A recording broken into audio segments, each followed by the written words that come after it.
And next slide.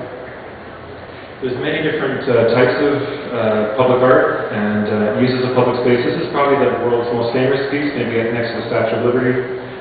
The Goddess of Democracy sculpture from Tiananmen Square was famous, very symbolic.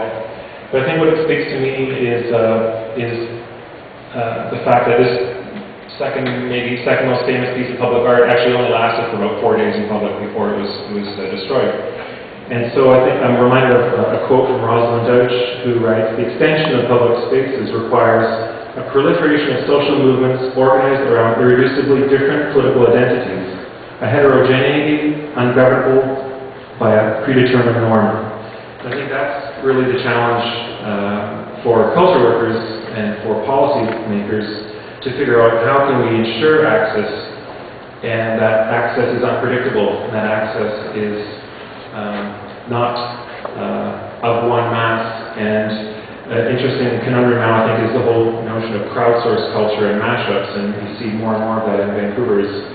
Different types of uses of public space. You've got festivals, outdoor film festivals, music festivals, circuses, markets, food markets, art markets. You've got buskers, you've got circuses, you've got binner markets in the downtown east side where I work. Binner markets surviving, using public space to survive and trade their goods. The history of the public space, though, in Vancouver is not necessarily a pretty one. When you look at the legacy of Expo, this notion of this beautiful whiteness that is North Falls Creek. I worked here at the Roundhouse as the communications director for the first 5 years of the Roundhouse, 97 to 2002. And I always struggled with that notion of, well, what is this neighborhood that was being built here in North Falls Creek? And who's public? The Canucks as corporate entertainment, leaving a public space, which was the Pacific Coliseum. Unionized staff operated the Coliseum, but the owner of the Canucks wanted to maximize the profits and built GM Place. So there's a trend that certainly hasn't stopped. Corporate culture as entertainment. The downtown east side is a movie location, so who's public and who has access? And where do the fees go? All the hundreds of thousands of dollars that have been collected from the film industry for location fees, where does it go? Does it go back into the community, or does it go back to higher levels within the government? Cirque du Soleil, we see that not as much anymore, but used to pop up every year in our neighborhood, and most of the families in my neighborhood couldn't, of course, afford to go to it. So whose use of the public space? Oostindie and his, thank God we don't have that anymore, in terms of the use of public space, but the policy framework is still there.